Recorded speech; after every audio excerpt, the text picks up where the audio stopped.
Hello everyone, how are you? I hope you all will be very fine. Dear students, आज हम study करने वाले हैं 6th standard social science chapter 1 exercise. Okay, so let's open the exercise lesson number 1. Okay dear students, page number 7 lesson number 1. Okay, हमने इस lesson को completely study कर लिया है और अब हम सॉल्व कर रहे हैं इसके एक्सरसाइज को. ओके, इस वीडियो में. तो यदि अगर आपने प्रीवियस वीडियो नहीं देखा है तो इससे रिलेटेड इसी चैप्टर के 3 वीडियोस, ठीक है, पहले आपको रिलीज़ किए जा चुके हैं. उसे आप ध्यान से देख लें, ठीक है. चाहे तो आप बुक से एक बार फिर से पढ़ लें और साथ में इस एक्सरसाइज को सॉल्व करें. Okay, well, so let's begin exercise. Choose the correct option. यहाँ पर हमें करेक्ट ऑप्शन यहाँ पर चूज़ करना है. Okay, the study of history is divided into. History को कितने भागों में डिवाइड किया गया है? 2 periods, 3 periods, 4 periods, 5 periods. So right answer is 3 period. कौन कौन सा? Ancient history, medieval history and modern history. Right. Okay, next. The time period for the study of ancient history is. Ancient history की study का जो time period है वो कब से कब तक का है? तो यहाँ पर आपको बिल्कुल फिगर आउट ये पता होना चाहिए कि 5 लाख BCE एंड 800 CE. तो जब कभी भी आपको फ्रंट 5 लाख और लास्ट 800 CE मिलेगा तो वही आपका टाइम पीरियड है. तो ऑप्शन में यहाँ पर आपको 800 दिख रहा है, बाकी में कहीं पर भी 800 नहीं है. तो आपका ये राइट आंसर होगा कि आपका एंशिएंट हिस्ट्री का टाइम कौन सा है? 5 lakh BCE to 800 CE. BCE means before common era and 800 CE means common era. Right? The kingdom of Magad emerged in the. जो मगध जो राज्य था, द किंगडम ऑफ मगध, वो कहाँ इमर्ज्ड हुआ? इमर्ज्ड मीन्स कहाँ पर विकसित हुआ, उत्पत्ति कहाँ पर हुई उसकी. ठीक है. So options are Narmada valley, Indo Gangetic plain, bank of Krishna river, bank of Mahanadi river. तो right answer is second, Indo Gangetic plain. Okay, ये हम स्टडी कर चुके हैं. Let's turn your page. Next, the question number 4. Trade with Rome took place through. जो रोम के साथ जो ट्रेड था, trade with Rome took place through. Took place means घटित होना. रोम के साथ बिजनेस किसके माध्यम से स्टार्ट हुआ? Okay, well, the first one land route, second sea route, third both land and sea route and none of these. So dear students, यहाँ पर आप land route and sea route का ऑप्शन यहाँ पर सिलेक्ट कर सकते हैं. तो both land and sea route. Okay, next. Before the invention of paper people use to write on. Before means के पहले, the invention of paper, paper के इन्वेंशन के पहले, पीपल लोग यूज टू राइट ऑन, लोग लिखा करते थे. लोग किस पर लिखा करते थे? राइट आंसर यहाँ पर देखिए ऑप्शन के रूप में क्या है? पाम लीफ, यस, इसमें लिखते थे. पीपल लीफ, नहीं, इसमें नहीं लिखते थे. बार्क ऑफ बर्च ट्री, बिल्कुल इसमें भी लिखते थे. ठीक है, तो इसमें और इसमें दोनों में लिखते थे. लास्ट ऑप्शन क्या? 4th number, both 1 and 3. तो आपको राइट आंसर 4th नंबर का लगेगा. ठीक है, कि इसमें भी लिखते थे, इसमें भी लिखते थे. Okay, well, epigraphy is the study of. Epigraphy किसकी स्टडी कहा गई है?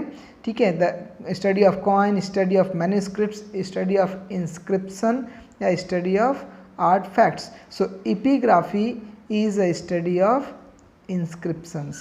ठीक है, इंस्क्रिप्शंस की स्टडी को हम क्या बोलते हैं? इपिग्राफी बोलते हैं. Understand. Next, inscription of king Ashoka tales us about. जो किंग अशोका का जो इंस्क्रिप्शन है, ठीक है, वो हमें किसके विषय में बताता है? Some options are Dhamma, Buddhism, art of warfare and economic condition. Look, so when we study about the Ashoka's inscriptions we know about the Dhamma. So Dhamma is the right answer. Okay, next, the study of coin is called. Coin की study को क्या कहते हैं? ठीक है, the study of coin is called epigraphy, numismatic, carbon dating, anthropology. So right answer is numismatic. Did you understand? अगर आप coin की study करते हैं तो उसको क्या बोलते हैं? numismatics. Next, Indica was written by. Indica एक बुक है जिसे किसने लिखा था? कालिदास, वाल्मीकि, मेगास्थनीज, व्यास. So right answer is Megasthenes. Did you understand? Next. So dear students, write down these all question and answer in your notebook, okay, and make very fair, neat and clean copy. Next one, fill in the blanks. And one more thing students, look at exercise number A, B, C. I will explain you and I will remain you the exercise number D, okay. तो इसे मैं आपके लिए छोड़ूंगा, इसलिए जो पढ़ाया जा रहा है यहाँ पर, जो आपको एक्सप्लेन किया जा रहा है, whatever you are being explained over here, you have to understand it very properly so that the next and the exercise number 8 you can solve by your own effort. आप अपने से solve कर सके, इसलिए आपको ध्यान से इसको ध्यान से सुन लेना है, okay. Look at the birth of blank is taken as the reference point from where historians count dates. ठीक है, किसके बर्थ को एक हम रेफरेंस पॉइंट मानते हैं जहां पर हिस्टोरियंस डेट काउंट करने का उस बर्थ डेट को रेफरेंस पॉइंट के रूप में उपयोग करते हैं. तो किसका बर्थ था? The right answer is Jesus Christ. Jesus Christ के बर्थ को ही हम क्या बोलते हैं? आपने पहले में पढ़ा होगा BC before Christ and AD anno Domini. Next, blank was written by Chanakya. Chanakya he was a great scholar. ये चाणक्य बहुत बड़े स्कॉलर थे, विद्वान व्यक्ति थे. उनके द्वारा एक बुक लिखी गई थी, उस बुक का नाम क्या था? चाणक्य. ही रिटन द अर्थशास्त्र. अंडरस्टैंड? अर्थशास्त्र चाणक्य ने लिखा था, याद रखेंगे. The study of inscription is called. अभी हम पढ़ के आए हैं, ठीक है. इंस्क्रिप्शन की स्टडी को क्या कहते हैं? The right answer I have written. Next, inscription of blank tells us about his Dhamma. Dhamma के विषय में किस राजा, धम्म की जब हम स्टडी करते हैं तो किस राजा के विषय में बात होती है उसकी? कौन से राजा का नाम? Ashoka.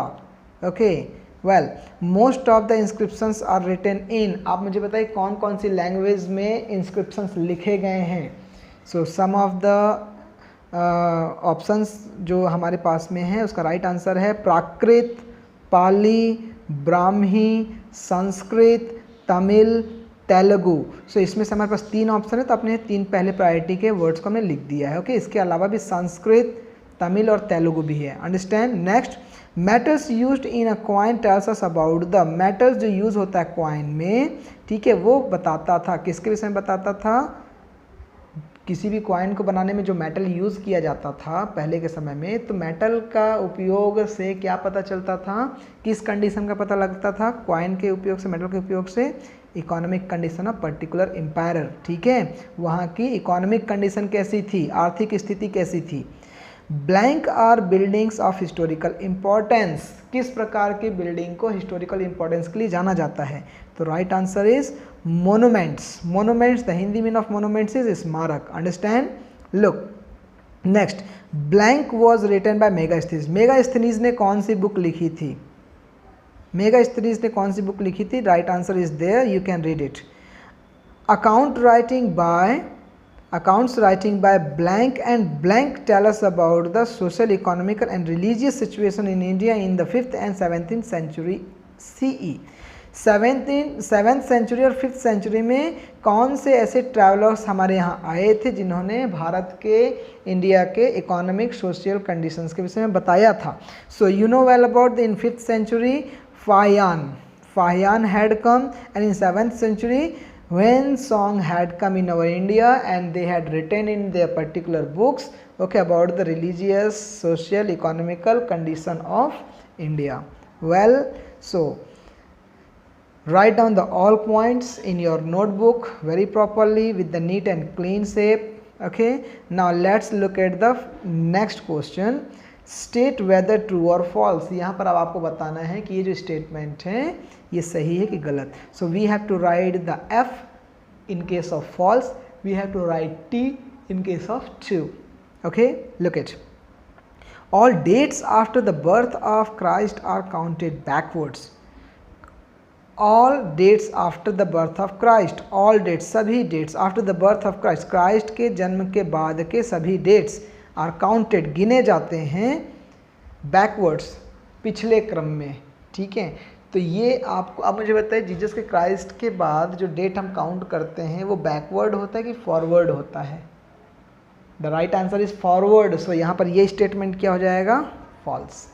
Next, the Himalayas separates India from Europe. ये जो क्वेश्चन है कि हिमालय इंडिया को यूरोप से सेपरेट करता है, ये सही है कि गलत है? So you know well that about India is a subcontinent of Asian continent. ठीक है, एशिया महाद्वीप का हिस्सा कौन है? इंडिया। ठीक है, तो आधा हिस्सा अभी भी हिमालय के उस पार किसका है? एशिया का। तो यूरोप तो आपका दूर दूर तक वहाँ पर नहीं है, तो इस वजह से हम ऐसा नहीं कह सकते, इसलिए स्टेटमेंट गलत हो जाएगा। The Himalaya separate India from Europe, that is false. The Puranas and the Vedas are the example of literary resource. पुराण और वेद जो हमें लिटरेरी सोर्सेस का एग्जाम्पल हैं। Well, these are the example of literary source and they are the religious type of literary resource. Religious resource हैं। ठीक है, तो ये आपका true. Sociologist record the history in a systematic way. Sociologist जो होता है वो हिस्ट्री के सभी रिकॉर्ड्स को बहुत ही सिस्टमैटिक तरीके से रखता है। Is it true? Well, it's true. Next, in one of the gold coin, King Samudragupta is shown playing with tabla. No, direct this is the false, क्योंकि एक कॉइन में समुद्रगुप्त हैं वो क्या बजाते हुए देखे गए थे? हमने बुक में पढ़ा था लास्ट वीडियो में, Veena. Veena is a right answer. Okay, well, so this is the false. Account of Megasthenes gives us the valuable information about king Harsha. राजा हर्ष के विषय में आपके मेगास्थनीज की बुक इंडिका में हमें देखने को मिलता है क्या? तो नहीं, वो तो मौर्यकालीन देखने को मिलता है, तो आपका ये फॉल्स हो जाएगा। अंडरस्टैंड? सो ये सारे पॉइंट भी आप लिख लीजिए। और मैंने अभी जैसे वीडियो में आपको बताया कि मैंने डी एक्सरसाइज आपके लिए छोड़ा हुआ है, so this is your homework. Understand? इसे आप ध्यान से पढ़िए और इसके विषय में क्या करना है, इसके आगे पॉइंट में लिखना है। ठीक है, ब्लैंक फिल करना है। So this is your duty. Okay, come to the next page. Dear students, okay, 9 points are here related to the exercise D, and look at exercise E and exercise F. There are various type of questions related to the same chapter. Look, you have to try to solve these all questions. Okay, and if you will not be able to solve, so try to solve and try to write the answer in your own way at least. Okay, because notes will be provided in the WhatsApp group. Understand? Notes will be provided in your WhatsApp group, so that do one thing, try to write down the answer of all these questions in your own way. Understand? Don't write in a fair copy, write in only the rough copy, but try to write down. Understand? And the notes, the proper answer of all these questions will be provided to your WhatsApp group. Understand? Well, so dear students, this was the complete informations about this chapter, all exercises. Okay, make your notes, stay at your home, study properly. Okay, and now take care, and we'll study the next chapter in our next video, so you may do the study of the next chapters earlier. Okay, so now take care and thank you. Stay at your home.